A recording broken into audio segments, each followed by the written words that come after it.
నమస్తే, నా పేరు వంశీ. జాగోరే జాగో ప్రత్యేక కార్యక్రమానికి స్వాగతం, సుస్వాగతం. ఈరోజు కార్యక్రమంలో చాలా కీలకమైన అంశాన్ని చర్చిస్తున్నాం. ప్రభుత్వాలు ప్రజాస్వామ్య పద్ధతిలోనే పనిచేస్తున్నాయా? ప్రజాస్వామ్యం పేరిట అరాచకాలు సృష్టిస్తున్నాయా? తమిళనాడు సర్కార్ తీరు చూస్తుంటే ఇవే అనుమానాలు కలుగుతున్నాయి. తిరుప్పరం కుండ్రం సుబ్రహ్మణ్య స్వామి ఆలయంలో కార్తీక దీపం వెలిగించుకోవచ్చని హైకోర్టు తీర్పు చెప్పినా స్టాలిన్ ప్రభుత్వం మాత్రం పెడచెవిన పెడుతోంది.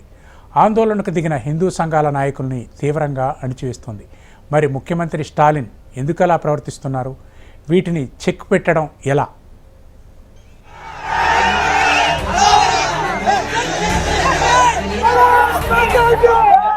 తమిళనాడు ప్రభుత్వం తీరు దేశవ్యాప్తంగా చర్చకు దారితీస్తోంది.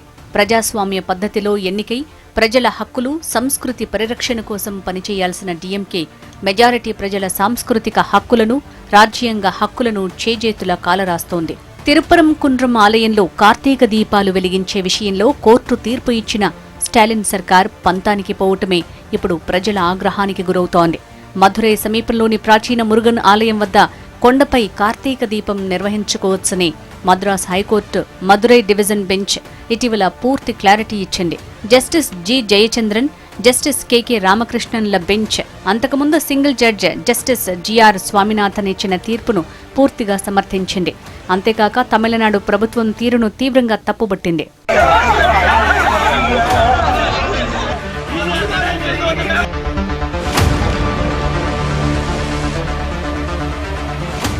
మదురై బెంచ్ కొండపైనున్న రాతి స్తంభం మీద దీపం వెలిగించే సంప్రదాయాన్ని పునరుద్ధరించాలని ఆదేశించింది. ఈ ఆదేశం స్టాలిన్ ప్రభుత్వానికి గట్టి ఎదురుదెబ్బగా మారింది.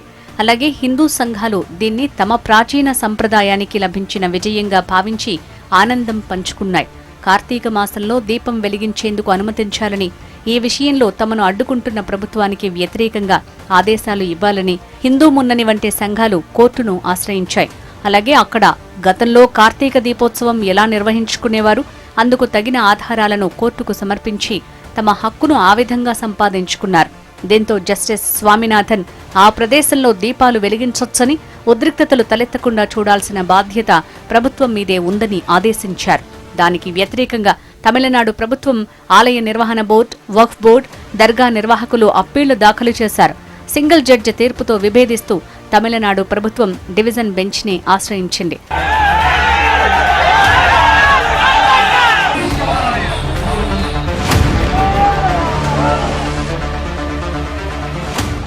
అయితే మదురై డివిజన్ బెంచ్ ఆ అప్పీళ్లను కొట్టివేసి ప్రభుత్వం చెప్పిన లా అండ్ ఆర్డర్ సమస్యలు కల్పిత భయాలు మాత్రమేనని, అవి సమాజంలో అపనమ్మకాలు పెంచుతాయని విమర్శించింది. అంతేకాదు ఇది ప్రభుత్వమే చేస్తున్న రాజకీయం అని కూడా అనుమానిస్తూ అభివర్ణించింది. ఆలయ ఆస్తిలో భాగమైన ద్వీపస్తంభంపై ప్రతి సంవత్సరం దీపాలు వెలిగించాలని ఆదేశించింది. భక్తుల రద్దీని నియంత్రించాలంటే అవసరమైతే archaeological survey of India ASI సలహా తీసుకోవాలని సూచించింది. దర్గాకు దీపస్తంభంతో సంబంధం లేదని, వక్ఫ్ బోర్డుకు ఈ విషయంలో లోకస్ స్టాండీ లేదని క్లారిటీ ఇచ్చింది. మదురై జిల్లా కలెక్టర్ ఈ ఈవెంట్ని పర్యవేక్షించాలని కూడా ఆదేశించింది. దీంతో హిందూ సంఘాల్లో ఆనందం వ్యక్తమైంది. ఇక హైకోర్టు డివిజన్ బెంచ్ ఇచ్చిన తీర్పును కూడా తమిళనాడు ప్రభుత్వం గౌరవించలేదు. ఆ తీర్పును సుప్రీంకోర్టులో సవాల్ చేస్తామని ప్రభుత్వం ప్రకటించింది. ఈ వైఖరిపై హిందూ సంఘాలు తీవ్ర ఆగ్రహం వ్యక్తం చేస్తున్నాయి. ప్రభుత్వం మైనారిటీల మెప్పు పొందేందుకు ప్రజాస్వామ్య విరుద్ధంగా ప్రవర్తిస్తోందని వారు ఆరోపిస్తున్నారు. తమిళనాడు బీజేపీ మాజీ అధ్యక్షుడు అన్నామలై హైకోర్టు తీర్పును ప్రశంసిస్తూ డీఎంకేను హిందూ వ్యతిరేక పార్టీగా విమర్శించారు. అటు ఏఐఏడీఎంకే, ఇతర అపోజిషన్ పార్టీలు కూడా స్టాలిన్ సర్కార్ తీరును తప్పుబడుతున్నాయి. నెటిజన్లు సైతం స్టాలిన్ హిందూ కల్చర్ని టార్గెట్ చేస్తున్నారని ఆగ్రహం వ్యక్తం చేస్తున్నారు.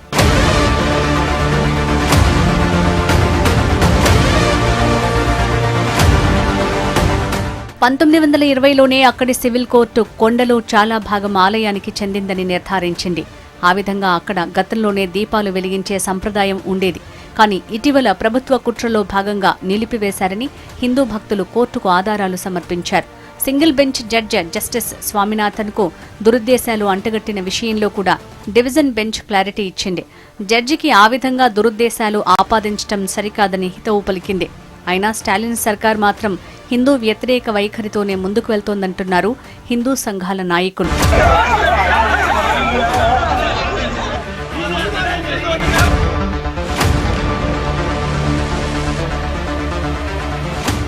ఈ క్రమంలో తెలంగాణలో విశ్వ హిందూ రక్షా పరిషత్ జాతీయ మహిళా అధ్యక్షురాలు యమునా పాఠక్ తీసుకుంటున్న చొరవను ఈ సందర్భంగా గుర్తు చేసుకోవాల్సి ఉంది. ఆలయాల ఆస్తుల పరిరక్షణ కోసం ఆమె ఏడాదిన్నరగా ఉద్యమాలు చేస్తున్నారు. వందల్లో అవగాహన కార్యక్రమాలు నిర్వహించారు.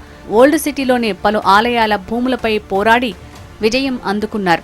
ఈ క్రమంలోనే తమిళనాడులో కూడా అక్కడి ఆలయాల్లో జరుగుతున్న హిందూ వ్యతిరేక విధానాలపై దేశవ్యాప్తంగా ప్రజలంతా గొంతెత్తాల్సిన అవసరం ఉందంటున్నారు యమునా పాఠక్. ప్రభుత్వాల నియంత్రణ నుంచి ఆలయాలను కాపాడుకోకపోతే తమిళనాడులో జరుగుతున్నట్టే ఇతర రాష్ట్రాల్లోనూ హిందూ వ్యతిరేక విధానాలు అమలు చేసే దుస్థితి దాపురిస్తుందని హెచ్చరిస్తున్నారు. ముస్లిం ఓట్ల కోసం మెజారిటీ ప్రజల సెంటిమెంట్లను మంటగలుపుతున్న వైనాన్ని ప్రజలంతా ఖండించాలని కోరుతున్నారు యమున. ఇక ఈ విషయంలో సుప్రీంకోర్టుకు వెళ్తున్న స్టాలిన్ సర్కారుకు ఎలాంటి అనుభవం ఎదురవుతుంది? న్యాయం చెప్తున్న కోర్టు తీర్పులనే ప్రశ్నిస్తున్న స్టాలిన్కు జడ్జిలు, మేధావులు, ప్రజలు ఎలా బుద్ధి చెప్తారో చూడాల్సి ఉంది.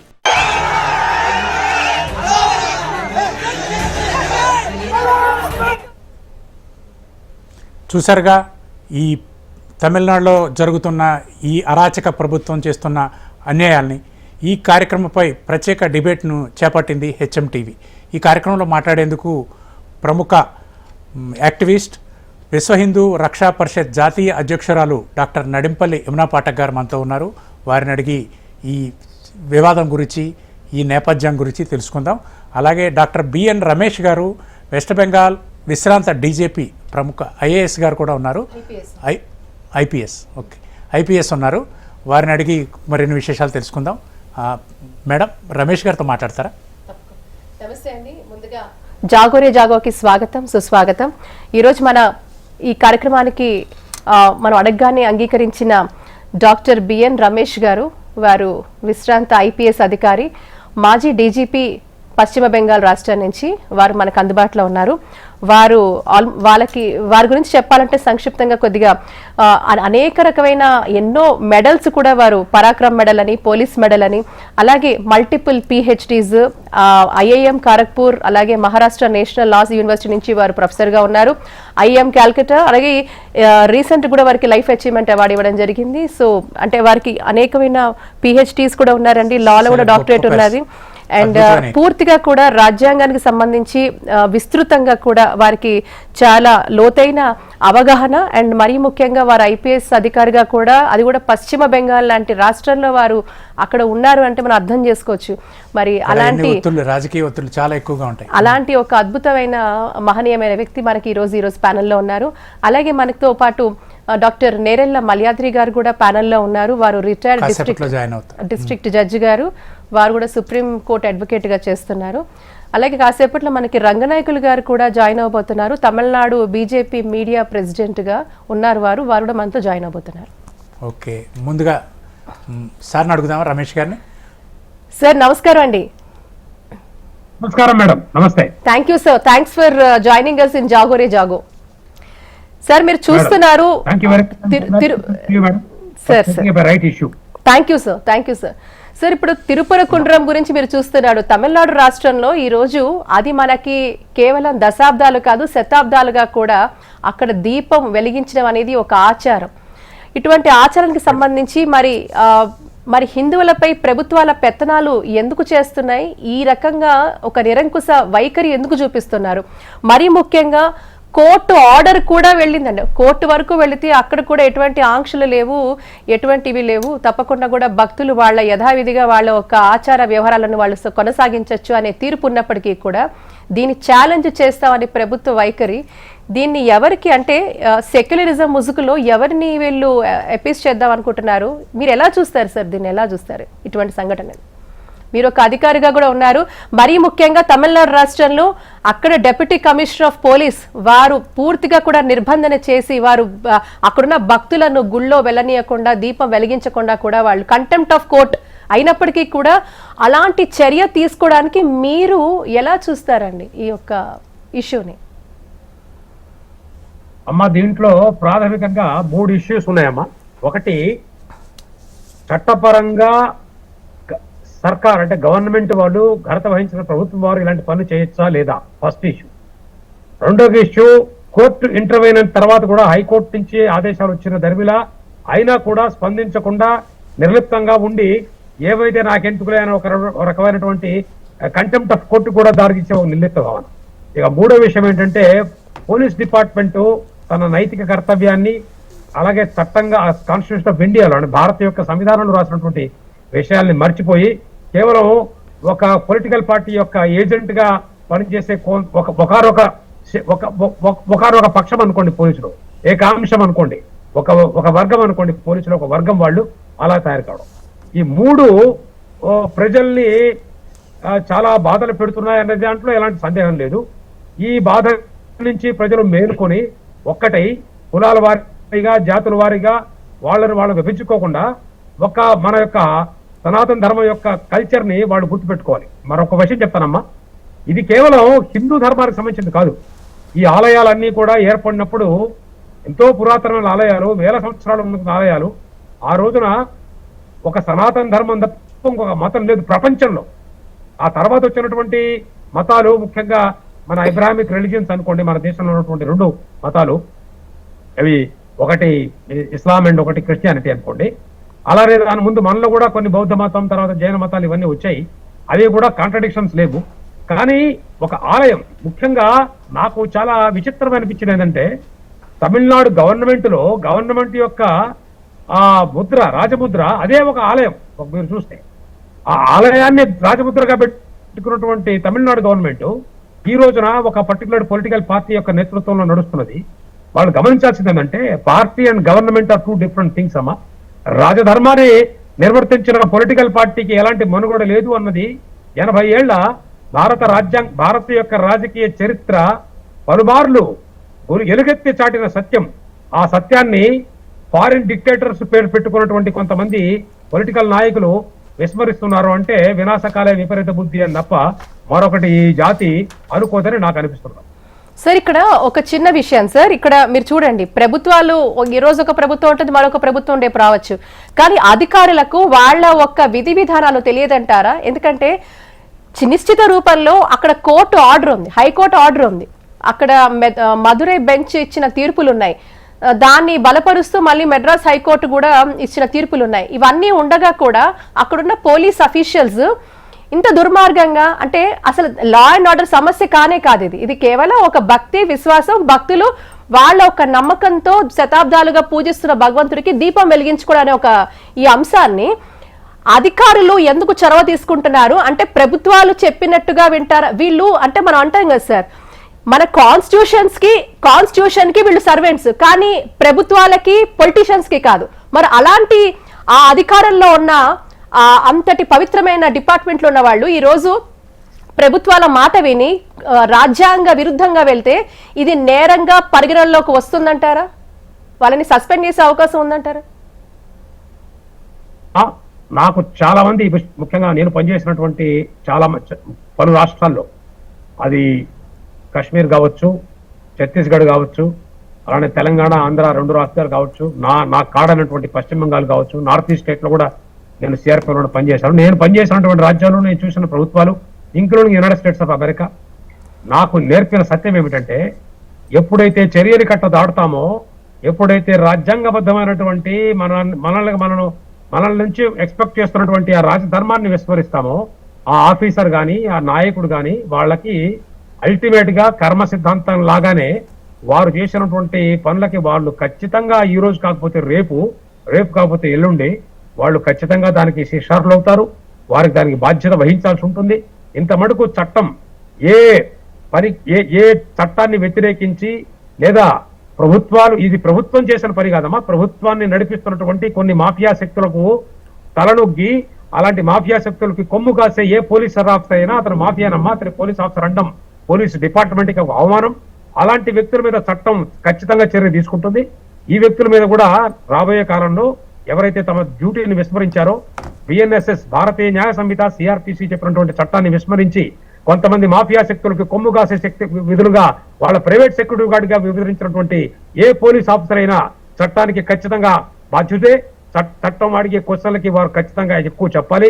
మరొక విషయం చెప్తాను, మామూలు వ్యక్తి కనుక చట్టాన్ని వ్యతిరేకిస్తే అతనుకున్న శిక్ష వేరు, ఒక పోలీస్ ఆఫీసర్ చట్టాన్ని వేస్తే అతనికి ఉన్నటువంటి శిక్ష చాలా కఠినంగా ఉంటుందమ్మా. అది మన దేశ ధర్మం. కాకపోతే అందరూ పోలీస్ ఆఫీసర్లు కూడా సోకాల్డ్ పోలీస్ ఆఫీసర్స్ ఇలాంటి వాళ్ళు కూడా గమనించాల్సింది ఏంటంటే ఈ రోజున మనం పొరుగున ఇరాన్ లో చూస్తున్నాం, పాకిస్తాన్ లో చూస్తున్నాం. నిన్న ఈ రోజున దాదాపు అనేక మంది పోలీస్ ఆఫీసర్లు సోకాల్డ్ సెక్యూరిటీ ఆఫీసర్స్ అక్కడ ఆ మాఫియా శక్తులకు కొమ్ము కాసే శక్తుల ఆఫీసర్లు ప్రజాగ్రహానికి గురై తమ ప్రాణాలని వదిలేసి వచ్చిన పరిస్థితికి వచ్చారు.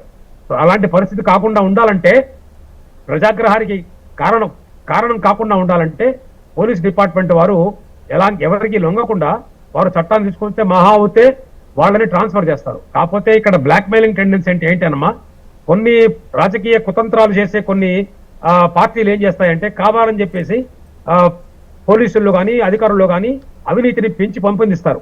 ఆ తర్వాత అవినీతిని పెంపొందించి వారు తమ దగ్గర ఆ సాక్ష్యాల ప్రమాణాలు పెట్టుకొని ఆఫీసర్ని బ్లాక్మెయిల్ చేస్తారు. నువ్వు నా మాట వినకపోతే నేను జైలుకు పంపిస్తా, నిన్ను సర్వనాశనం చేస్తా, నీ మీద ఏసీబీ రైళ్లు చేస్తారని. కాబట్టి పోలీస్ డిపార్ట్మెంట్ వారికి నేను నా లైఫ్ లో అలానే బతికాను, తలెత్తుకొని బతికాను, సగర్వంగా బతికా, సింహంలాగా బతికా. అందుకని చెప్తున్నా, ఎవరో ఇచ్చే లంచాల కోసం ఆర్పడి మీరు యూనిఫామ్ ని అమ్మకండి. మీరు యూనిఫామ్ ని అమ్మేస్తే రేపొద్దున మిమ్మల్ని ఏ గుండాల్ని, ఏ సంఘ విరోధ శక్తులకి మీరు సింహస్వప్నంగా ఉండాలో ఆ సంఘ విరోధక శక్తులు ఆ గుండాల దగ్గర మీరు పెంపుడు కుక్కలుగా మారతారు. సింహంగా మారాలా, సింహంగా ఉండాలా, లేదా వాడేసే కుక్క బిస్కెట్లు కాసిపడి వారు పెంచే పెంపుడు కుక్కలుగా మారతారా అనేది మీ విగ్రహతికి వదలట్లేదు. నేను చట్టం అనేది ఒకటి ఉంది, దానికైనా కనీసం భయపడని ఈ పత్రికాముఖంగా ఇలాంటి పనులు చేసే అదే అధికారులకు అందరికి కూడా నేను చేసే విన్నపం అనుకోండి, విజ్ఞప్తి అనుకోండి, లేదా చట్టానికి సంబంధించినటువంటి ఒక అవగాహన అనుకోండి, ఒక బ్రీఫింగ్ అనుకోండి, అది వాళ్ళకి విగ్రహతకు వదిలేస్తున్నానమ్మా. Excellent sir. మన జడ్జి మాల్యాద్రి గారు కూడా ఉన్నారు లైవ్ లో. మాల్యాద్రి గారితో మీరు మాట్లాడతారా? తప్పకుండా సార్. నమస్తే సార్. నేరెల మాల్యాద్రి గారు నమస్కారం అండి. సార్ మీ వాయిస్ మాల్యాద్రి గారు మ్యూట్ లో ఉన్నారు. మ్యూట్ కొద్దిగా. నమస్కారం అందరికీ. నమస్కారం సార్. సార్ ఇప్పుడు మీరు చూస్తున్నారు ఈ ఇష్యూ పట్ల. ఇప్పుడు తమిళనాడు రాష్ట్రంలో గత కొన్ని నెలలుగా కూడా ఈ చర్చ విపరీతంగా కూడా నడుస్తోంది. భక్తులు వాళ్ళ బేసిక్ రైట్ కదండి, భక్తులు దీపం వెలిగించుకోవడం అనేది. ఇలాంటి అంశానికి కూడా ఈరోజు కోర్టులో ఇంటర్వ్యూన్ అయ్యి కూడా అయ్యో అది వాళ్ళకి భక్తికి సంబంధించింది, వాళ్ళు ముందుకు వెళ్ళొచ్చు, వాళ్ళు వెలిగించుకోవచ్చు అని ఈరోజు మనకి కోర్టులు సైతం మనకి ఇలాంటి ఇది ఇచ్చినప్పుడు, తీర్పులు ఇచ్చినప్పుడు ఎందుకు అక్కడ ఉన్న పాలక ప్రభుత్వం ఒక నిరంకుశ వైఖరి మనం చూస్తున్నాం సార్. అంటే ఈ రోజు కంటెంప్ట్ ఆఫ్ కోర్ట్ అవ్వటం లేదా సార్? అక్కడ కంటెంప్ట్ ఆఫ్ కోర్ట్ కాదంటారా మాల్యాద్రి సార్? అందరికీ నమస్కారాలు. నమస్కారం సార్. తమిళనాడులో డిఎంకే ప్రభుత్వం తీసుకుంటున్నటువంటి నిర్ణయాలు మెజారిటీ ప్రజల సాంస్కృతిక రాజ్యాంగ హక్కుల్ని విరుద్ధంగా ఉన్నాయి లేవు అని ఒక చర్చ వచ్చింది. అసలు కార్తీక దీపోత్సవం విషయంలో కోర్టు తీర్పు ఏం చెప్తుంది, ప్రభుత్వ వైఖరి ప్రజాస్వామ్యానికి ఎంత ప్రమాదకరం, ఈ రెండు విషయాలు ముందుగా మనం చూడాలి. దీంతో పాటు అసలు హిందూ సంఘాలన్నీ కూడా ఒక్కటై పలుకుతున్నాయి. ఇప్పుడు ఇది మా సాంప్రదాయం, మేము శాంతియుతంగా జరుపుతున్నాం, మా రాజ్యాంగ హక్కు. ప్రభుత్వం ఏమో లా అండ్ ఆర్డర్ సమస్యలు చెప్తుంది, ఇది మత సామరస్యానికి భంగం అని చెప్తుంది. ఇక్కడ కోర్టు తీర్పు ఏం చెప్పారంటే అసలు దీపాలు వెలిగించడం నేరమా కాదా అంటే నేరం కాదని చెప్పేసి. ఎవరు సామాన్య మానవుడు కూడా అదే చెప్తాడు. ఒక దేవాలయానికి సంబంధించిన దీపాలని భక్తులు వెలిగిస్తే తప్పేంటండి? అక్కడ వాళ్ళ హక్కు, అది నేరం కాదు, అది మతద్వేషం కూడా కాదు. శాంతియుతంగా జరిగే కార్యక్రమాన్ని అడ్డుకోవడానికి ప్రభుత్వానికి అధికారం లేదండి.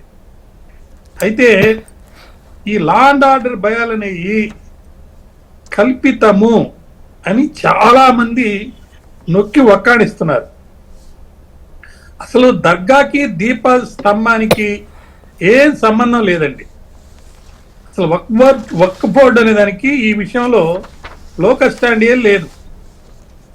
ఇప్పుడు ప్రభుత్వ అధికారాల్ని దుర్వినియోగం చేసేటప్పుడు దాని మీద చెక్ పెట్టాల్సిన బాధ్యత మరి కోర్టులకు ఉన్నాయి. వీళ్ళేమంటున్నారు, డిఎంకే అనుకూల వర్గాలు చెప్పేది ఏంటంటే ఆ జడ్జి గారికి దురుద్దేశాలు ఉన్నాయంటున్నారు. సోషల్ మీడియాలో ఆ జడ్జి గారి మీద వ్యక్తిగత దాడులు చేశారు. అది ఎంతవరకు సమంజసం? అసలు న్యాయమూర్తులపై దురుద్దేశాలు ఆపాదిస్తే అది చాలా ప్రమాదకరము. ఇది న్యాయ వ్యవస్థపై దాడి చేసినట్టే అని చెప్పి ఒక విధంగా ప్రజాస్వామ్య వాదులందరూ ముక్త కంఠంతో, ప్రతిపక్షాలు కానీ అన్నీ కూడా ముక్త కంఠంతో ఖండిస్తున్నారు. ఇది రాజకీయ కోణంగా తీసుకొచ్చి ముస్లింల మైనారిటీ ఓట్ల కోసం మెజార్టీ ప్రజల భావోద్వేగాలను రెచ్చగొట్టడం అనేది చాలా తప్పు. ఇక్కడ మనకు ఆర్టికల్ 25 ప్రకారము మత స్వేచ్ఛ ఉందంటున్నారు కదా. శాంతియుతంగా దాన్ని అపహరించే హక్కు లేదా ఆచరించే హక్కు మనకుంది. దాన్ని అపహరించే హక్కు ప్రభుత్వానికి లేదు. అసలు ప్రభుత్వ బాధ్యత ఏంటి? నువ్వు భద్రత కల్పించాలి, సౌకర్యాలు ఇవ్వాలి, అడ్డుకోవడం కాదు. హిందువులకి హక్కులున్నాయి, కానీ చైతన్యం ఇంకా రావాలి. రాజ్యాంగ హక్కుల కోసం నిలబడాలి, న్యాయ వ్యవస్థని బలపరచాలి. అసలు నేను సూటిగా ఒక మాట అడుగుతానమ్మా, ఈ లా అండ్ ఆర్డర్ సమస్యలు వస్తాయని ఇప్పుడు కొత్తగా క్రియేట్ చేశారే, మరి ఈ 70 ఏళ్ల నుంచి ఎందుకు రావడం లేదండి? ఇప్పుడే ఎందుకు వస్తున్నాయి? రాజకీయంగా ఇప్పుడు అవసరం వచ్చిందా మీకు? లా అండ్ ఆర్డర్ని క్రియేట్ చేసి హిందువులు శాంతియుతంగా పండగ చేసుకుంటుంటే ఇతర మతాల కార్యక్రమాలకు మనకు ఏం సంబంధం లేదు. వాళ్ళ కార్యక్రమాలు వాళ్ళవి, హిందువుల కార్యక్రమాలు హిందువులు. అసలు భయాలు అని వాళ్ళు జరిపేటప్పుడు ఎప్పుడు కూడా ఇట్లాంటి భయాలు వచ్చి ఆపిన సందర్భాలు ఉన్నాయా? అసలు ప్రభుత్వం అనేది పాలించాలా లేకపోతే మతాన్ని నియంత్రించాలా? మరి హద్దులు దాటి ప్రభుత్వం చేస్తున్నప్పుడు మరి రాజ్యాంగంలో జ్యుడిషియల్ రివ్యూ పవర్ కింద హైకోర్టు వాళ్ళు క్షుణ్ణంగా చెప్పిన తర్వాత ఇప్పుడైనా తెలుసుకొని మన బాధ్యత ఇదే అని చెప్పేసి వాళ్ళు భద్రత కల్పించాల్సిన అవసరం ఎంతైనా ఉంది.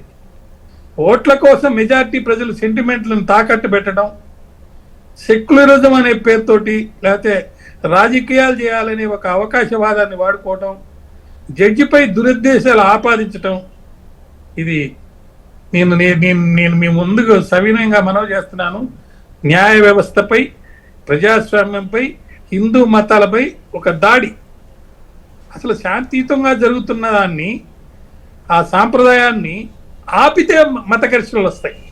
మరి జుడిషియల్ ఎటువంటి ఇది తీసుకోవచ్చండి? ఎప్పుడు వెన్ ద గవర్నమెంట్ ఫెయిల్స్ జుడిషియరీకి ఎలాంటి పవర్స్ ఉంటాయి సార్? మా జుడిషియల్ సైడు తీర్పు ఆల్రెడీ వచ్చింది. ఈ లా అండ్ ఆర్డర్ సమస్యని క్రియేట్ చేసి వాళ్ళ బాధ్యతల్ని వాళ్ళు నిర్వర్తించకుండా ముందస్తుగానే ప్రజలేదో నేరస్తులు నేరం చేయబోతున్నారు కాబట్టి మేము బాధ్యతగా వాళ్ళని కంట్రోల్ చేయాలని చెప్పడం అది చాలా తప్పు. ఎవరు హక్కులు ఎవరు హరించడం లేదు. ఇక్కడ మైనారిటీ హక్కుల్ని ఎవరు హరించడం లేదు. హిందువుల యొక్క హక్కుల్ని కాపాడాల్సిన బాధ్యత ప్రభుత్వంపై ఉంది. అయితే ఇక్కడ తీర్పిచ్చిన తర్వాత కూడా నేను అమలు చేయను, అమలు చేయకపోవడానికి కారణం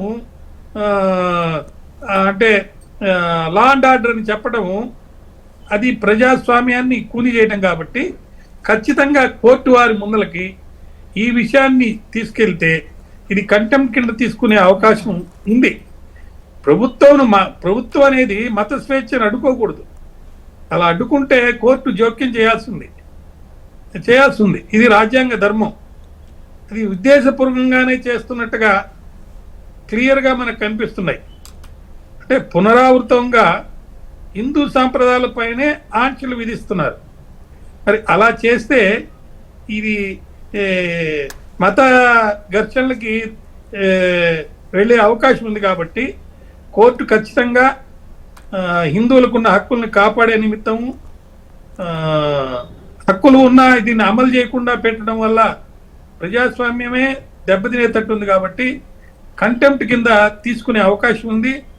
ఇంకా ముందుకెళ్ళి ఆ ప్రభుత్వం కనుక ఒక లా అండ్ ఆర్డర్ అనే ఒక దీంట్లో తీసుకెళ్ళి ఏదైనా మేము దీన్ని అమలుపరచమంటే కోర్టే దాన్ని అమలుపరుస్తుంది. అందువల్ల కోర్టుకి ఆ పవర్ కూడా ఉంది.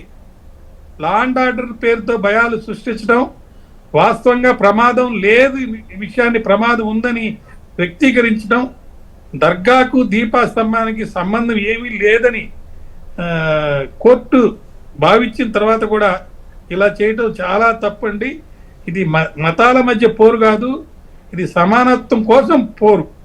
హిందువులు చైతన్యవంతులై వాళ్ళ రాజ్యాంగ హక్కుల్ని కాపాడుకునే నిమిత్తం అవసరమైతే కోర్టు కనుక పర్యవేక్షణలో దీన్ని చేయాల్సి వచ్చిన పరిస్థితి వస్తే దానికి కూడా అమలు పరిచేందుకోసం చైతన్యవంతులై కోర్టుల ద్వారా దీన్ని జరిపించాల్సిన పరిస్థితి ఎంతైనా. ఈ జాగోరే జాగో కార్యక్రమం ఈరోజు చాలా కీలకమైన అంశాన్ని చర్చిస్తున్నాం. ఈ అంశాన్ని పై మాట్లాడేందుకు తమిళనాడు బీజేపీ రాష్ట్ర మీడియా సెల్ అధ్యక్షులు శ్రీ రంగనాయకులు గారు మనతో ఉన్నారు. రంగనాయకులు గారు నమస్కారం. నమస్తే అండి. మీతో నమస్తే అండి యమునా పాఠక్ గారు మాట్లాడతారు. నమస్తే అండి. సార్, మీరు ఈ అంశాన్ని ఇప్పుడు మనం చూస్తూ ఉన్నాం. గత కొన్ని నెలలుగా కూడా తిరుపరంకుండ్రం ఇష్యూ పట్ల జాతీయ స్థాయిలో దీని మీద ఇష్యూ ఎంత ఫ్లేరప్ అయింది, దీని గురించి మాట్లాడుతూ ఉన్నారని. ఈ యొక్క ఇష్యూని మీరు తీసుకొని మన హిందూ దేవాలయాలు కావండి, మన ఉత్సవాలు, మన ఆచారాల పైన కోర్టుల వరకు వెళ్లే వాదనలు, కోర్టులో మనకి అనుకూలంగా తీర్పిచ్చినప్పటికీ కూడా వెలిగించుకోవచ్చు అని, ఇన్ స్పైట్ ఆఫ్ ఇట్ ప్రభుత్వ వైఖరి ఒక మొండి వైఖరి, ఒక నిరంకుశ వైఖరి మనం చూస్తున్నాం. ఎలా చూస్తున్నారండి? అంటే అక్కడ ఉన్న ప్రజలు ఏమనుకుంటున్నారు? అంటే మరీ ముఖ్యంగా హిందువుల దృష్టికోణం నుంచి మీరు చెప్పాలంటే, లేకపోతే భారతీయ జనతా పార్టీ స్టాండ్ అయినా అనుకోండి, మీరు ఎలా అంటే ప్రజల పక్షంగా మీరు చెప్పాలంటే ఏం చెప్తారు మీరు?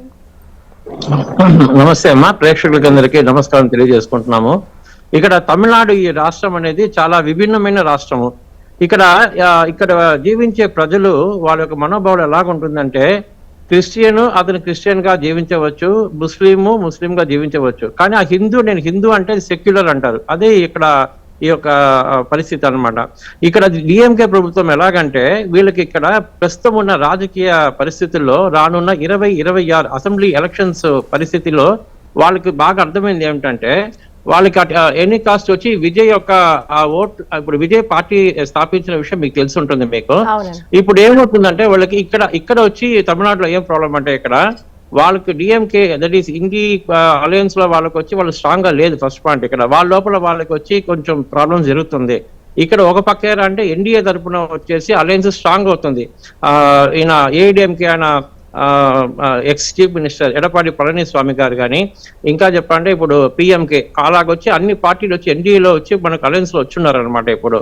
సో డే టు డే వచ్చి ఎన్డీఏ స్ట్రాంగ్ అయ్యే పరిణామంలో వాళ్ళకు వచ్చి డిఎంకే వాళ్ళకి ఏమిటంటే మైనారిటీ ఓట్స్ అనేది వాళ్ళకి కొంచెం క్వశ్చన్ మార్క్ అయిపోయింది. విజయ్ ఆయన ఆర్టిస్టు, ఆయన మీకు తెలిసి ఉంటుంది, ఇక్కడ ఒక పార్టీ స్టార్ట్ చేశారు టీవీకే పార్టీ అని చెప్పి. ఇక్కడ ఏమవుతుందంటే మైనారిటీ ఓట్స్ మొత్తం విజయ్ గారికి వెళ్తుందనే ఒక భయంతోనే వాళ్ళు చాలా వరకు ఇప్పుడు ఆలోచిస్తున్నారు. ఇప్పుడు మైనారిటీని వాళ్ళ పక్క తిప్పుకోవాలంటే ఇటువంటి ఒక సమస్య చేతిలో తీసుకుంటే తప్ప అప్పుడు వాళ్ళకి ఆ మైనారిటీ ఓట్స్ రాదని చెప్పి వాళ్ళు స్ట్రాంగ్ గా ఉండాలన్నమాట. ఇది అంటే ఇప్పుడు ఇది ఫస్ట్ టైం కాదు, మీకు ఆల్రెడీ మీరు చూసారంటే ఎన్నో దశాబ్దాలుగా మీరు చూసారంటే తమిళనాడులో ఈయన ఇక్కడ వినాయక చతుర్థి చాలా విశేషం ఇక్కడ తమిళనాడులో. ఆయన ఊరేగింపు వచ్చినప్పుడు వచ్చేసి ఆయన కొంచెం చెప్పుల మాల వేశారు, రాళ్లతో కొట్టారు. ఆ విధంగా ఇక్కడ ఏం చేశారు, హిందువుల మనోభావాలను దెబ్బతీసే విధంగా ఏ ఒక హిందూ పండుగ వచ్చినా కూడా వాళ్ళు ఏదో ఒక సమస్య తీసుకొని వచ్చుంటారు. ఇక్కడ ఉన్న చీఫ్ మినిస్టర్ స్టాలిన్ ఆయన చూశారంటే మన దీపావళికి కానీ పొంగల్కి కానీ హిందూ పండుగలకి దేనికి ఆయన శుభాకాంక్షలు చెప్పరు. అంటే మిగతా మతాలకైనా శుభాకాంక్షలు చెప్తే తప్పు లేదు. ఆయన క్రిస్మస్ కి చెప్తారు, రంజాన్ చెప్తారు, ఓకే చెప్పండి. కానీ హిందువుల కంటే ఆయనకి వచ్చి ఒక ఎప్పటికైనా చులకాలన్నమాట. ఎందుకంటే హిందువుల ఓట్లు ఆయనకి రావు అని చెప్పి కొంచెం స్ట్రాంగ్ గా ఉన్నారనమాట. లాస్ట్ టైం ఆయన ఎలక్షన్ లో వినేది కూడా మీరు చూసారంటే, ఆ యొక్క అలయన్స్ పార్ట్నర్స్ ఒక 10 మంది పొలిటికల్ పార్టీస్ అలయన్స్ తో ఉండి మైనార్టీ ప్రభుత్వంగానే డిఎంకే వచ్చి ఇక్కడ రూల్ చేస్తుంది అనమాట తమిళనాడులో. సో ఇప్పుడు ఏమైందంటే వాళ్ళ లోపల వాళ్ళకి ఒక చిన్న కన్ఫ్యూషన్స్ అంతా వచ్చిన తర్వాత వాళ్ళ మీద వాళ్ళకే కాన్ఫిడెన్స్ లేదు ఒకటి. ఇంకోటి ఏమిటంటే ఇప్పుడున్న పరిస్థితుల్లో ఎలక్షన్ కి దీన్ని ఒక ఆయుధంగా యూజ్ చేసుకుంటున్నారు అనమాట. ఇంకో విషయం ఏమిటంటే అసలు సింపుల్ గా కోర్టు ఇచ్చిన ప్రకారంగా ఒక 10 మందిని తీసుకెళ్లి దీపం వెలిగిస్తే ఇంతవరకు ఇష్యూ వచ్చిందే కాదనమాట. ఇక్కడ లా అండ్ ఆర్డర్ కి ఇన్ఛార్జ్ వచ్చి ఇక్కడ హోమ్ మినిస్టర్ చేతిలో ఉండేది శ్రీ స్టాలిన్ గారి చేతిలో ఉందన్నమాట.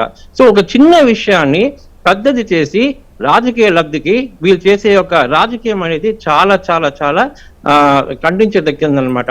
అవి కాకుండా మీరు చూసారంటే ఆయన ముఖ్యమంత్రి స్టాలిన్ వాళ్ళ అబ్బాయి ఉదయనిధి స్టాలిన్ మీరు చూసారంటే సనాతన ధర్మాన్ని నేను అరికడతాను అని చెప్పి ఆ యొక్క సెన్సిటివ్ గా ఒక ఇష్యూ చేసి అది ఒక పెద్ద ఇష్యూ అయిందనమాట. ఇది హిందువులకు మనోభావాలకు చాలా వరకు బాగా దెబ్బతీస్తుంది అనమాట. ఇటువంటి పరిస్థితిలో దీన్ని కోర్టు తీర్పిచ్చినా కూడా దాన్ని వాళ్ళు దాన్ని పట్టించుకోవడం కాకుండా న్యాయ వ్యవస్థనే వాళ్ళు ప్రశ్న చేస్తున్నారంటే వాళ్ళకి ఎంతవరకు వాళ్ళు తెగించారనేది మరి అందరూ మన హిందువులకు తెలియజేసుకోవాల్సిన పరిస్థితిలో మనం ఉన్నామన్నమాట. ఈ రోజు ప్రజలలో ఎలా ఉందండి? అంటే అక్కడ లోకల్ గా తమిళనాడులో ఈ రోజు ప్రజానికం ఏమనుకుంటున్నారు? ఇప్పటికీ కూడా మీరు తమిళనాడు రాష్ట్రం తీసుకుంటే అత్యధిక శాతము జనాభా ఉన్నది హిందువులే. మరి అలాంటి హిందువులు ఇప్పుడు వీరు కేవలం కొంత సంఖ్య ఉన్న మైనారిటీ ఓట్స్ కోసం ఈ రోజు శతాబ్దాలుగా వస్తున్న మన హైందవ ఆచారాన్ని వీళ్ళు కొల్లగొట్టే ప్రయత్నం చేస్తున్నారు. మన ధర్మ ఆచారాల పట్ల పూర్తిగా కూడా ఒక నిరంకుశ వైఖరి వాళ్ళు చూపిస్తున్నారు. రాజ్యాంగ విరుద్ధంగా వెళ్తున్నారు. ఇందాక జడ్జి గారు కూడా చెప్పారు, article 25 speaks about freedom of religion అంట. మరి ఫ్రీడమ్ ఆఫ్ రిలీజన్, ఈక్వాలిటీ అనేది అన్నిటికీ అతీతంగా ఈ రోజు సెక్యులర్ అన్నప్పుడు మీరు అన్ని మతాలన్నీ సమదృష్టిలో చూడాలి. ప్లస్ మీకు మతాలతో సంబంధం లేదు. ప్రభుత్వాలకి, ప్రజాస్వామ్యంలో ప్రభుత్వాలకి మతాలతో ఏం సంబంధం, మత విశ్వాసాలతో ఏం సంబంధం, ఎందుకు తలదూరుస్తున్నాయి ఈ రోజు? మరి ఎందుకు మనం ప్రశ్నించలేకపోతున్నాం? ఆ ప్రయత్నం దిశగా మనము మన భారతీయ జనతా బీజేపీ నుంచి ఏమైనా చేస్తున్నారండి అక్కడ అంటే స్పెసిఫిక్ గా ఏమన్నా అంటే కనీసం ప్రజల్ని చైతన్యపరిచే విషయాల్లో చేస్తున్నారా మీరు? అవునండి, ఇప్పుడు పెద్ద ఎత్తున మేము చాలా చోట్లలో మేము వచ్చి ధర్నాలు మేము చేశాము. అది కాకుండా ఇప్పుడు ప్రజలు రెడీగా ఉన్నారు. ఎప్పుడెప్పుడు డిఎంకే ప్రభుత్వాన్ని ఇంటికి పంపించేవాళ్ళని చెప్పే ఆ యొక్క స్థితికి వచ్చేసారు చాలా మంది. ఎందుకంటే ఈ యొక్క తిరుపరకుండం అనేది సుబ్రహ్మణ్య స్వామికి 6 పడే అంటారు మామూలుగా. దాంట్లో మొదటి హౌస్ అనమాట ఇక తిరుపరకుండం అనేది. సో చాలా ప్రాచీన కాలమైన ఈ యొక్క దేవాలయంలో యాక్చువల్ గా కొన్ని లక్షల మంది, కోట్ల మంది ఇక్కడ తమిళ జనాలు అంటే తమిళ భాష మాట్లాడే వాళ్ళు, తమిళనాడులో ఉండే ప్రజలు కొన్ని కోట్ల మంది సుబ్రహ్మణ్య స్వామిని అంటే ఇక్కడ తమిళ్లో మురుగుడు అంటారు అనమాట, మురుగ స్వామి అంటారు, ఆయన్ని సేవిస్తారు అనమాట. సో అలాంటి ఆ పరిస్థితిలో ఉండే ఒక ఫస్ట్ హౌస్ అనమాట తిరుపరకుండం అనేది. ఫస్ట్ హౌస్ అంటే 6 పడే వీడు, 6 హౌసెస్ అనమాట. దాంట్లో ఫస్ట్ హౌస్ అనేది ఈ యొక్క తిరుపరకుండం. ఈ మాదిరిగా పరిస్థితిలో చేసేటప్పుడు హిందువులు చాలా రెచ్చిపోయి ఉంటారు. తప్పనిసరిగా వాళ్ళకి రానున్న ఎన్నికల్లో తగిన శాస్త్రి జరుగుతుందని చెప్పి అంటున్నాం. ఇది కాకుండా ఏమిటంటే ఇక్కడ ఉండే ఒక డిఎంకే మంత్రులు మీరు చూసారంటే వాళ్ళు ఓపెన్ గా చెప్తున్నారు పబ్లిక్ మీటింగ్ లో, మేము ఇన్ని వందల దేవాలయాలు మేము కూల్చాము తమిళనాడులో, మా ఏం చేశారు మీరు అన్నట్టుగా అక్కడ ఉండే సీనియర్ మంత్రులు మాట్లాడుతున్నారు అనమాట. మీరు చూస్తారంటే ఏ మాత్రం తేడా ఉన్నా కూడా ఆ యొక్క దేవాలయాన్ని పడగొట్టేటప్పుడు అడిగితే ఇది కోర్ట్ ఆర్డర్, ఇది కోర్ట్ ఆర్డర్ అంటారు.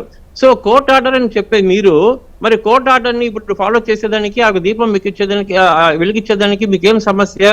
సో వాళ్ళకి ఫేవర్ గా ఉంటే మాత్రం కోర్ట్ ఆర్డర్, లేదంటే అగైన్స్ట్ కోర్ట్ ఆర్డర్.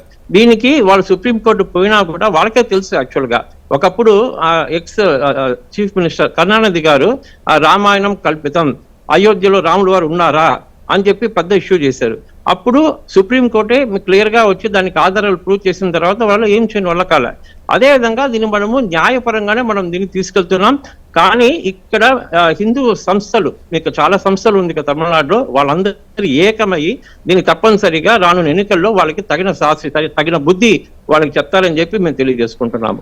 ఒకటి రంగనాయకులు గారు, హిందూ సంస్థలు అని చెప్తున్నప్పుడు ఏ సంస్థ వారు వాళ్ళ ఇండివిజువల్ ఎజెండాగా కాకుండా హిందుత్వం అంటే ధర్మ పరిరక్షణ అనే ఒకటే ఎజెండాతో అన్ని సంస్థలు ఈ రోజు తమిళనాడు రాష్ట్రంలో ఉన్న ఎన్ని సంఘాలున్నా, వ్యక్తులున్నా, వ్యవస్థలున్నా ఒక తాటి మీదకి రావాల్సిన అవసరం ఉందంటారా? ఇటువంటి విషయాలు ఇంకా మౌనం వీడాలి. మన స్పెసిఫిక్ సెల్ఫ్ ఎజెండాలు పక్కన పెట్టేసుకొని ఖచ్చితంగా ఎవరు హిందుత్వం అని మాట్లాడే ఏ సంఘమైనా అందరూ ఒకటే తాటి మీద రావాలనే ఒక పిలుపుని మీరు ఏమన్నా గట్టిగా ఇవ్వబోతున్నారా?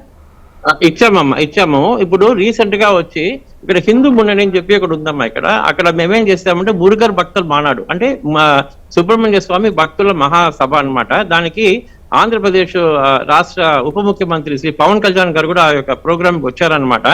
ఇదే విధంగా వీళ్ళకి హిందువులందరూ ఏకమే ఉండాలని చెప్పి దాదాపు కొన్ని లక్షల మంది ఒక చోట్ల చేరి ఈ యొక్క మనకి హిందుత్వం కాపాడేందుకు, సనాతన ధర్మాన్ని కాపాడేందుకు ఒక పెద్ద మహాసభని చేశారనమాట.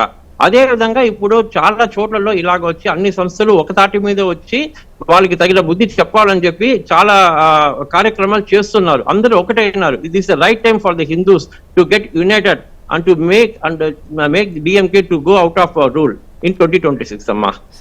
అందరూ దయచేసి ఒక ప్రశ్న ముగ్గురు ప్యానలిస్ట్ ని కూడా అడగాలనుకుంటున్నాను. ఒక్కరొక్కరుగా కూడా మీరందరూ కూడా ఇది మన జాగోరే జాగో ప్రేక్షకులందరినీ కూడా ఎన్లైటన్ చేస్తారనే ఒక ఆలోచన. సార్, రమేష్ సార్, మల్యాద్రి గారు, అలాగే రంగనాయకులు గారు, మీ ముగ్గురికి కూడా ఒకటే సింగిల్ ప్రశ్న. ఒకప్పుడు మొఘలులు దాడి చేశారు, పోర్చుగీసు దాడి చేశారు, బ్రిటిష్లు దాడి చేశారు. వీళ్ళందరూ కూడా ఒక ఫారెన్ ఇన్వేడర్స్ గా, బయట నుంచి వచ్చిన వాళ్ళుగా మన దేశం మీద, మన ఆలయాల మీద, మన సంస్కృతి మీద, మన సాంప్రదాయాల మీద, మన కట్టుబాట్ల మీద, మన విద్యా వ్యవస్థ మీద వీళ్ళు దాడి చేస్తూనే ఉన్నారు. వాళ్ళందరూ దాడి చేశారంటే వాళ్ళు బయట నుంచి వచ్చారు, దుండగులు, వాళ్ళు దాడి చేశారు. కానీ మన దేశ స్వాతంత్రం వచ్చిన తర్వాత 1947 తర్వాత ప్రజాస్వామ్యం అంటే ప్రజల చేత ఏర్పరచుకునే ప్రభుత్వాలు, ప్రజలే నేరుగా వాళ్ళ నాయకులను ఎంచుకునే ప్రభుత్వాలు వచ్చిన తర్వాత కూడా ఇంకా కూడా మన మీద దాడి చేస్తూనే ఉన్నారు. మన ఆలయాల మీద దాడి చేస్తూనే ఉన్నారు. మన దేవీ దేవతలను కొల్లగొడుతూనే ఉన్నారు. ఆస్తులను కొల్లగొడుతూనే ఉన్నారు. ఆస్తులు హరించేస్తూనే ఉన్నారు. హిందుత్వం అంటే మెజారిటీ, భారతదేశంలో ఉన్న మెజారిటీ హిందువులకి వాయిస్ లెస్ గా చేశారు. సెక్యులర్ ముసుగులో సూడో సెక్యులర్స్ అవలంబిస్తున్న రీతి నియమాలు చూస్తున్నాం. ప్రత్యక్షంగా ఇప్పుడు మనం చూస్తే తిరుపరకుండ్రం లాంటి ఇష్యూస్ తీసుకున్నా, మొన్న శబరిమల ఇష్యూ తీసుకున్నా కూడా మన కళ్ళ ముందే అన్ని స్వాహా అయిపోతున్నాయి. వాళ్ళు కొల్లగొట్టారు, వీళ్ళు కొల్లగొడుతున్నారు. What is the difference sir? ఇక్కడ అందరు కూడా సార్ ఐపీఎస్, సార్ జడ్జి గారు, ఇక్కడ మీరు మీడియా ముగ్గురు కూడా ఎలా చూడొచ్చు అంటారు? ఇంత దురదృష్టకరమైన సంఘటన ఈ రోజు కూడా ఇంకా వాయిస్ లెస్ గానే ఉందామా? Do we have to subdue? Constitution మనకి కూడా ఈక్వల్ హక్కులు ఇచ్చింది కదండి. ఎందుకు మనం వాయిస్ లెస్ గా ఉన్నాం? ఎందుకు మనం నిలదీయటం లేదు? ఎందుకు మనం నిస్సహాయ స్థితిలో ఉన్నాం? పెద్దలందరూ కూడా దీనికి మీరందరూ ముందు రమేష్ సార్ చెప్పాలని కోరుకుంటున్నాను, తర్వాత మల్యాద్రి సార్ అండ్ రంగనాయకులు గారు. అమ్మా వినపడుతుందమ్మా? వినపడుతుంది సార్. మనకి మన భారతదేశం యొక్క సార్వభౌమిత్వానికి క్వశ్చన్ చేసే ఒక 2.5 డాక్ట్రిన్ విపిన్ రావత్ గారు ఆ మధ్యలో మెన్షన్ చేశారు. నేను ఈ మధ్య దానికి ఒక్కొక్కటి కూడా యాడ్ చేసి 3.5 ఫోర్సెస్ అన్నా. 1 చైనా, 2 పాకిస్తాన్, 3 బంగ్లాదేశ్, అండ్ వాటికంటే కూడా చాలా భయంకరమైనటువంటి ఎనిమి మన ఇంటర్నల్ ఎనిమి అంటే 0.5. మన ఇంటర్నల్ ఎనిమి ఎవరంటే టుకుడా గ్యాంగ్ వాళ్ళు. ఈ దేశాన్ని జాతులుగా విభజించండి, కులాలుగా విభజించండి అని చెప్పేవాళ్ళు. ఈ దేశంలో హిందువులే లేరు, హిందువులేండి బొంద పెట్టమనే ముఖ్యమంత్రులు. అలాగే ఈ దేశంలో సనాతన ధర్మం అనేది ఒక వైరస్, అది ఒక ఎయిడ్స్ లాంటిది, అది ఒక మన కోవిడ్ లాంటిది అని చెప్పినటువంటి మహానుభావులు కాబోయే ముఖ్యమంత్రులుగా తమ కొడుకును కూడా కాబోయే ముఖ్యమంత్రి, 4వ తరం ముఖ్యమంత్రిని కూడా తయారు చేస్తున్నటువంటి ఫ్యామిలీలు. ఇలాంటి ఫ్యామిలీస్ ఉన్నటువంటి రాజ్యాల్లో ఇంతకంటే మనం ఎక్స్పెక్టేషన్ ఏమి ఉండదు. కాబట్టి దీనికి ఒక సొల్యూషన్ ఉండదమ్మా. సొల్యూషన్ ఏంటంటే, ఇప్పుడు వీళ్ళని కోర్ట్ ఆర్డర్ అన్నారు, కోర్ట్ ఆర్డర్ని మాకు అనుగుణంగా ఉంటే మేము అనుభవిస్తాం, కోర్ట్ ఆర్డర్ లేకపోతే మేము లాండ్ ఆర్డర్ అంటాం. లాండ్ ఆర్డర్ ముసుగులో కోర్టు మ్యాజిస్ట్రేట్ లో కూడా కేసులు వేస్తాం. మన గవర్నర్ గారి మీద కూడా కేసు పెట్టినటువంటి దాఖలాలు ఉన్నాయమ్మా మన దేశంలో, మన రాజ్యంలోనే. ఈడీ రైడ్ చేస్తుంటే ఈడీ రైడ్ దగ్గర పోయి అక్కడ పోయి క్రిమినల్ యాక్షన్ చేసుకుంటుండే ముఖ్యమంత్రులు కూడా మనం 2-3 రోజుల క్రితం చూసాం. కాబట్టి వీటన్ని పరిస్థితులు ఏంటంటే, ఈ దేశం చాలా పురోగతి అభివృద్ధి పదంలో ఉన్నది ప్రస్తుతానికి. గత 12-13 సంవత్సరాలు, గత 11 సంవత్సరాలుగా మనం ఎన్నెన్నో సాధించాం. దాన్ని ఇప్పుడు మనం ఎక్కడో ఉన్న మనం బిజినెస్ ఇండెక్స్ లో కూడా ఎక్కడో 90, 40, 90 లేదా 101 ర్యాంక్ లో ఉన్నాం. మనం ఈ రోజున 59 లేదా 40-45 జాగాలకు వచ్చాం. అలానే almost 4th or 3rd largest ఎకానమీగా మనం ఎదుగుతున్నాం. ఇప్పుడు మనం ఈ ఎదగడాన్ని గాత్రదాహంగా ఉంచుకున్నటువంటి బయట ఉండే డీప్ స్టేట్ ఫోర్సెస్ కొన్ని అవి కొన్ని రిలీజియస్ ప్రోసెలటైజేషన్కి కావాల్సినవి కావచ్చు, లేదా వాళ్ళ సామ్రాజ్యబద్ధాన్ని విస్తరించుకోవడం చేసే చర్యలు కావచ్చు, వాళ్ళ స్వార్థపర మిలిటరీ ఇండస్ట్రియల్ కాంప్లెక్స్ లాగా చేసుకునే చర్యలు కావచ్చు, ఇలా ఏవైనా కారణాలు ఏవైనా సరే, అంటే పథాలు ఏవైనా సరే మంజీలు ఒకటే అన్నట్టుగా, మార్గాలు ఏవైనా మంజీలు ఒకటే అన్నట్టుగా భారతదేశాన్ని డిస్టర్బ్ చేయాలి అన్న ఉద్దేశం మన చుట్టుపక్కల ఉన్న 3 ఎనిమిలకి ప్లస్ భారత్ తేడా టుకడే కరంగి అని అనేవాళ్ళు మన వాళ్ళందరికీ ఉంది. అందువల్ల వాళ్ళ మాటలు విన్నప్పుడు నాకు చాలా ఉద్రేకం కలిగే పరిస్థితి కూడా ఉండేది మాకప్పుడు. కానీ ఇప్పుడు లేదు, ఎందుకంటే వాళ్ళు చూశాను నేను. వాళ్ళు ఏమంటారంటే అసలు హిందువులే లేరు, హిందువులు ఎవడు ఉన్నాడు రా, బ్రాహ్మణులు ఉన్నారు, బ్రాహ్మణులు కూడా నియోగులు ఉన్నారు, వైదికులు ఉన్నారు, వాళ్ళు ఉన్నారు, అలానే జాతులుగా విభజిద్దాం, మనకి కులాలకు ఒక సంఘం పెడదాము, అసలు హిందువులు అంటేనే లేరు, ఉంది మెజారిటీ వాళ్ళు, ఆ మెజారిటీ వాళ్ళు ఇప్పుడు మైనారిటీ వాళ్ళు. ఒక్కడ గమనించాలమ్మా, కమ్యూనిస్ట్ అయినా సరే ఈఎంఎస్ నంబూదిరి గారు ఒక మాట చెప్పేవారు, minority communism is verse than majority community. కాకపోతే మీరు గమనించాల్సింది ఏంటంటే ఇక్కడ వేరే మతస్థుల వల్ల చెప్పిన విషయం కాదమ్మా ఈ తిరుమండలం అనేది. అసలు మీ ఓట్లు మాకు కావాలి, మీకు మేమేం చేస్తామని చెప్పేసి అతని కంటే గరుడు ఆచంట మల్లన్నట్టుగా వాళ్ళు మైనారిటీ సోదరులు అడిగినా అడగకపోయినా మీరంతా మాకు కావాలి, నేను వాడికంటే గొప్ప అని ఒక సినిమాలో ఒక పాట ఉండేది, చవటాయిని అంటే నీకంటే పెద్ద చవటాయి నేను అన్నట్టుగా వాళ్ళ ఓట్లని కొల్లగొట్టుకోవడం కోసం చేసినటువంటి ఒక దుశ్చర్య. ఈ దుశ్చర్యని ప్రజలందరూ కూడా గమనించాలి. ఒక్క విషయం ఈ రోజు ఏంటంటే మనకి గూగుల్ కూడా ట్రాన్స్లేషన్ చేస్తున్నది. ఇప్పుడు నేను చెప్పిన మాటలన్నీ కూడా గూగుల్ ట్రాన్స్లేషన్ చేసి తమిళ్లో కూడా లైవ్ లో వినిపించవచ్చు. అలాంటి టెక్నాలజీలో ఉన్నాం. అలాగే ఈ దేశంలో ఉన్నటువంటి భారతదేశంలో ఉన్నటువంటి ప్రజల యొక్క డిఎన్ఏ ఏంటంటే ఇందిరాగాంధీని కూడా ఓడించిన జనం మళ్ళీ అదే ఇందిరాగాంధీని తీసుకొచ్చారు. దేశం యొక్క సామగ్రికత, సార్వభౌమాధికారం ఎప్పుడైతే ఒక రకమైనటువంటి క్వశ్చన్ మార్క్ పరిస్థితిలో పడిందో అప్పుడు దేశంలో ఉండే ఓటర్లు అందరూ, అంటే 100 కోట్ల మంది ఓటర్లు కూడా ఎలుగెత్తి ఒకే కంఠంతో మాట్లాడినటువంటి చరిత్ర మనం చూసాం. ఈ రోజున భారతదేశంలో తమిళనాడు అనండి, కేరళ అనండి, లేదా పశ్చిమ బెంగాల్ అనండి, ఈ 3 రాజ్యాల్లో కూడా రాబోయే ఎలక్షన్స్ లో నాకు ఎలాంటి అపనమ్మకం లేదమ్మా. ప్రజలందరూ కూడా తమ తమ పరిస్థితుల్ని తాము మరొక బంగ్లాదేశ్ మరొక పాకిస్తాన్ కాకూడదని కోరుతున్న ప్రజలు తమ యొక్క అకుంఠితమైన దీక్షతో భారతదేశం యొక్క సార్వభౌమతాన్ని కాపాడుకుంటారు. ఎందుకంటే సార్వభౌమాధికారం అనేది ప్రజలది, అది ప్రభుత్వాలది కాదు, ప్రభుత్వాన్ని నడిపే మాఫియా తంత్రాలది కాదు, లేదా కోర్టులు కాదు, కోర్టు వ్యవస్థ కాదు, ప్రజలే. Vox populi vox dei. భారతీయం అంటే భారతదేశం అంటే మన గురజాడ అప్పారావు గారు చెప్పినట్టుగా దేశం అంటే మట్టి కాదోయ్, దేశం అంటే మనుషులోయ్, దేశం అంటే వికృతితో వస్తే ఓటోయ్, దేశం అంటే ఓటు హక్కును అమ్ముకోకుండా నమ్ముకునే ప్రజలోయ్ అని అంటున్నారు. అద్భుతంగా వివరించారండి సార్. మల్యాద్రి గారు, ఇదే విషయం మీ స్పందన. వాళ్ళు వచ్చి కొల్లగొట్టారు, వీళ్ళు కొల్లగొడుతున్నారు, ప్రభుత్వాలు కూడా మన ఆలయాలను కొల్లగొడుతున్నారు. ఇందాక రంగనాయకులు గారు చెప్పారు, అక్కడ ఉన్న మంత్రులే సిగ్గు లేకుండా బహిర్గతంగా మేము ఆలయాలు కొల్లగొడుతున్నామన్నా కూడా ఇంకా హిందూ సమాజం ఎందుకండి మౌనంగా ఉంటుంది? మన ఆలయాలు కొల్లగొడుతున్నారు, మన ఆలయ ఆస్తులు దోచుకుంటున్నారు, అది కూడా ఏ మాత్రం ఇది లేకుండా కూడా పబ్లిక్ గా చెప్తున్నారు. ఎందుకు ఇంకా ఈ మౌనం? హిందూ సమాజం ఎందుకు ఇంకా మౌనంగా ఉంటుంది? హిందువుల్లో ఒక సహనాన్ని ఒక లక్షణం ఉందమ్మా. ఇది కోర్టు కూడా ఏమనిందంటే ఇది మత వివాదం కాదు అని చెప్పింది, ఇది రాజ్యాంగ హక్కుల అంశం అని కూడా చెప్పింది. ఇంకా ముఖ్యమైన విషయం ఏంటంటే కోర్టే చెప్పింది మీరు భయాలు చూపిస్తే సరిపోదండి, మీరు భయపడుతున్నారు కానీ నిజమైన ప్రమాదం ఉందని చూపించాలని సుప్రీంకోర్టు స్పష్టం చేసింది. లా అండ్ ఆర్డర్ సమస్యలు పెట్టి మీరు తప్పుకోవడానికి లేదు. Whenever you law and order అంటారో దానికి తగ్గ ఆధారాలు చూపించాలి. ఇప్పుడు తెల్లవాళ్ళు పోయి నల్లవాళ్ళు మళ్ళా ఇలా చేయటం, అయితే ఇతర మతస్థులు మన మీద దాడి చేసి గతంలో చేసిందంతా చేసి వాళ్ళని పారదోలి పక్కకు పంపించేసిన తర్వాత ప్రభుత్వాలు ప్రజాస్వామికంగా ఏర్పడినప్పుడు మరి ప్రభుత్వానికి భద్రత బాధ్యత ఉంది.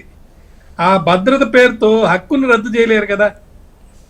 కొత్తదా కాదా అనేది కాదు, అది ప్రభుత్వం ఎవరు చెప్పడానికి అసలు కొత్తదా కాదని, కొత్తదో పాతదో మీకు అనవసరం. అది వాళ్ళకి హక్కు ఉందా లేదా అనేదే మెయిన్. ఒకరి హక్కుని మరొక హక్కు తీయకూడదు కదా, అది సెక్యులరిజం కాదు కదా. చట్టం ముందు అభిప్రాయాలు ఎవరికి కావాలండి, హక్కులే ముఖ్యం. ఇప్పుడు అప్పీల్ వెళ్ళింది, స్టే ఇవ్వలేదు, దాని అర్థం ఏంటి? హైకోర్టు తీర్పు అమల్లో ఉన్నట్టే. కాబట్టి హైకోర్టు ఆదేశాలను అమలు చేయాల్సిన బాధ్యత ప్రభుత్వం మీద ఉంది. గతంలో అప్పుడు ఇంతకుముందు ప్రభుత్వాలు అంటే మా స్వాతంత్రం రాకముందు వచ్చే మన మీద దాడి చేసిన వాళ్ళు కొన్ని సందర్భాల్లో వాళ్ళు న్యాయంగా పరిపాలించారు. కానీ ఇప్పుడు ఆ న్యాయం కూడా లేకుండా వచ్చింది అనిపిస్తుంది. సార్ ఇక్కడ ఒక చిన్న క్వశ్చన్ సార్, డిక్టేటర్షిప్ అనేది మనం క్లియర్ గా చూస్తున్నాం. ఇక్కడ నిరంకుశ పాలన డిక్టేటర్షిప్పే, ఇంకా చాయిస్ లేదు. అంటే ఎక్కడైతే వీళ్ళు ఈక్వాలిటీ అని చెప్తున్నారు, సెక్యులరిజం అని చెప్తున్నారు, సెక్యులరిజం స్పిరిట్ లేనే లేదు, పూర్తిగా కూడా రాజ్యాంగ విరుద్ధం మనకు కనబడుతోంది. ప్రభుత్వాలు ఇటువంటి ధోరణితో ప్రవర్తించినప్పుడు చట్టపరంగా ఈ ప్రభుత్వాలను శిక్షించే అవకాశం ఏమన్నా ఉందా? చట్టంలో ఉందా? కాన్స్టిట్యూషన్ లో ఉందా? ఉందమ్మా, ఉంది. లా అండ్ ఆర్డర్ ప్రాబ్లం కింద మీరు ఉద్రిక్తతలు పెరుగుతాయని చెప్తున్నారు. హక్కులను అణిచివేస్తే ఉద్రిక్తలు పెరుగుతాయి, అనుమతిస్తే శాంతి ఉంటుంది. అనుమతించడానికి ఇప్పుడు వాళ్ళకేంటి, అక్కడ రాజకీయంగా ఎదగాలి, లేకపోతే రాజకీయంగా రాబోయే ఎలక్షన్స్ లో బెనిఫిట్ కోసం చేస్తున్నట్టుగా ఎక్కువ మంది దీని గురించి అంటున్నారు.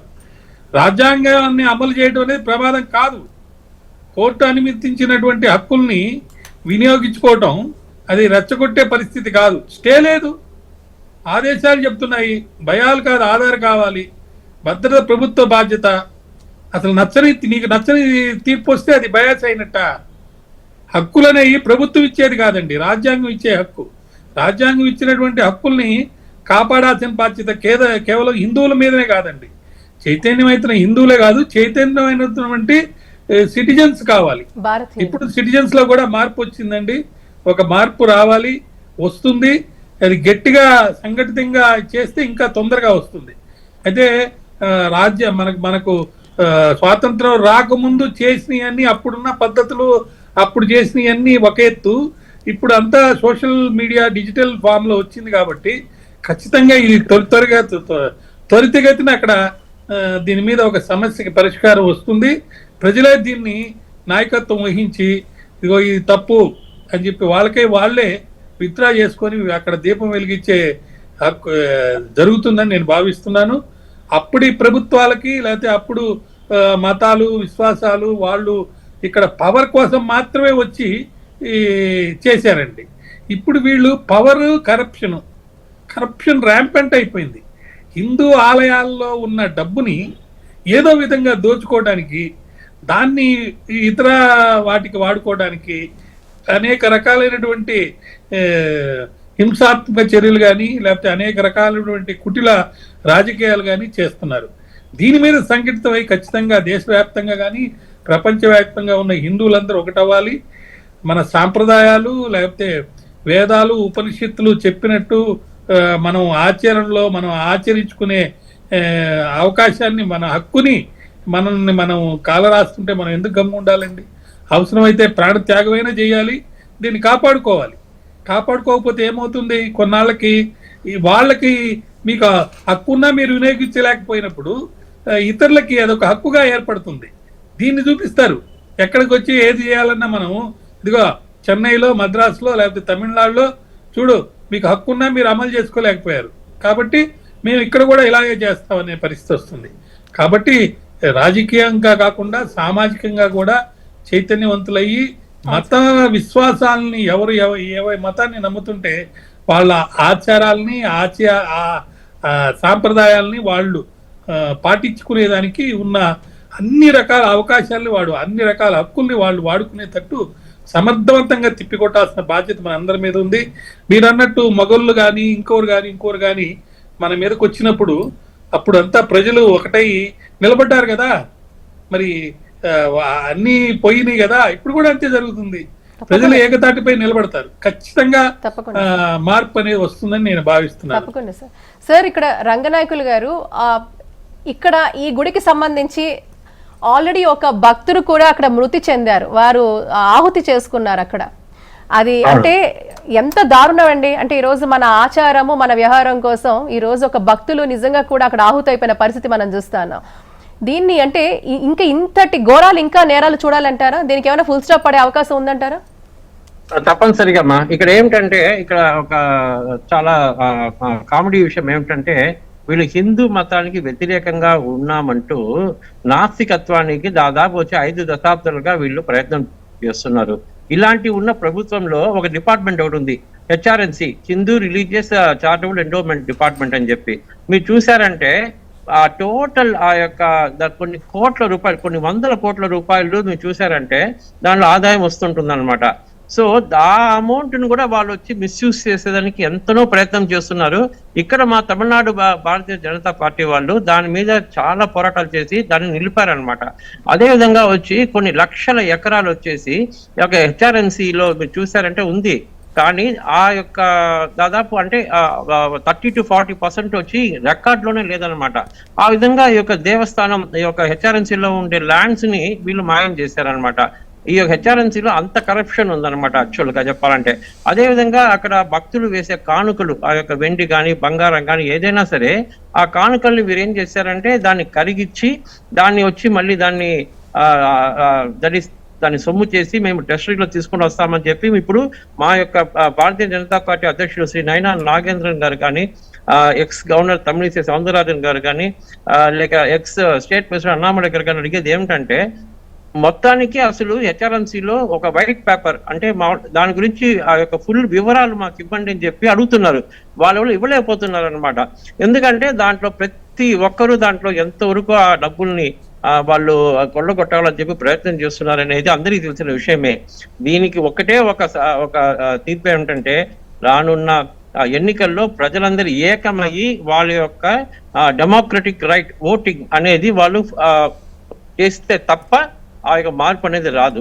ఎందుకంటే అల్టిమేట్ గా వచ్చి మనకందరికీ తెలుసు ప్రజా తీర్పే భగవంతుని తీర్పు అని చెప్పినట్టుగా ఇక్కడ మీరు చూసారంటే రానున్న ఎన్నికల్లో దీనికి సరైన గుణపాఠం తెలుపుతారని చెప్పి మేము తెలియజేసుకుంటున్నాము.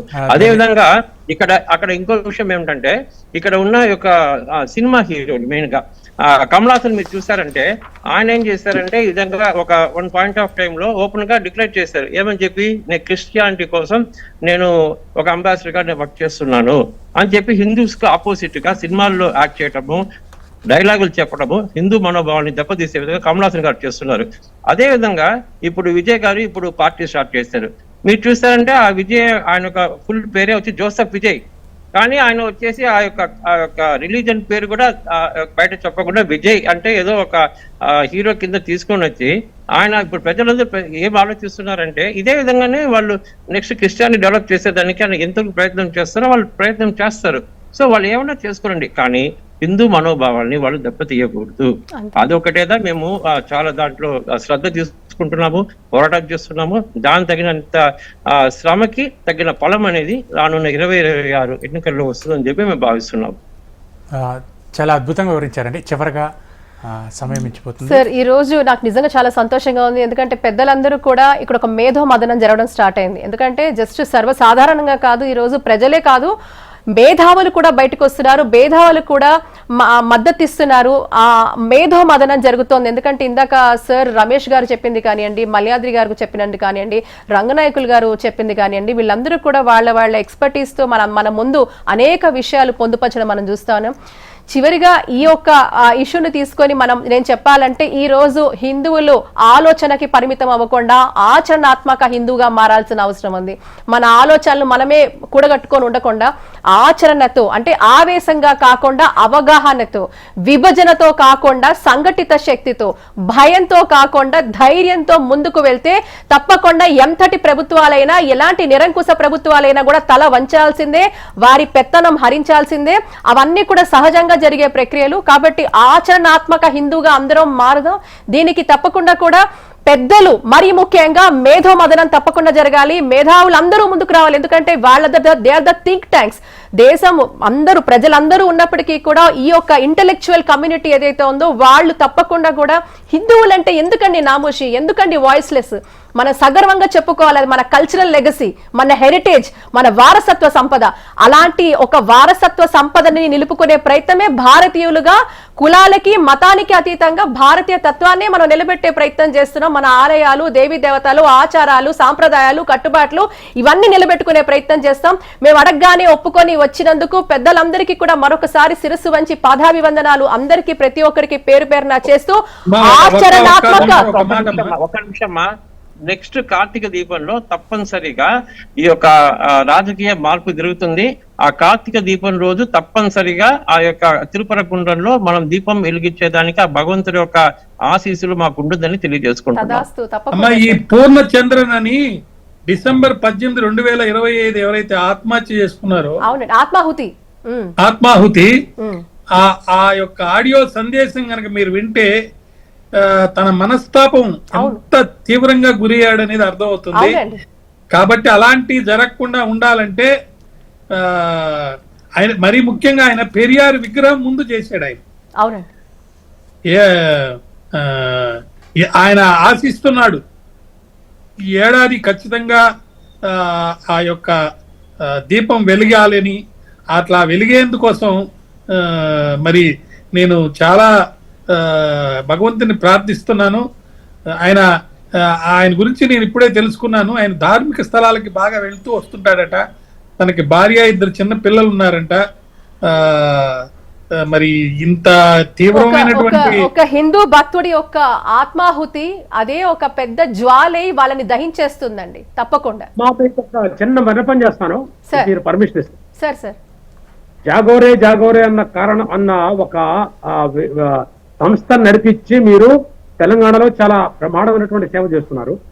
అలానే నేను పర్సనల్ గా కోస్టల్ ఆంధ్రప్రదేశ్ లో అలానే తెలంగాణలో కూడా నేను నాదైన రీతిలో మన ఆలయాల ఆస్తుల్ని కాపాడుతున్నాను. మనం అందరం గమనించాల్సింది ఒకటి, మనం అందరూ చాలా మంది మర్చిపోతాం. ఈ రోజు కూడా మనం మర్చిపోయాం ఆ విషయం ఏంటంటే ఆలయం అనేది హిందువులది కాదమ్మా. కేవలం ఆలయం అనేది మన సంస్కృతి, మన భారత సంస్కృతి, వేల నాటి వేదాల సంస్కృతి, వేల ఏళ్ల నాటి ఏ ఇస్లాం ఉన్నది, ఏ క్రిస్టియానిటీ ఉన్నది.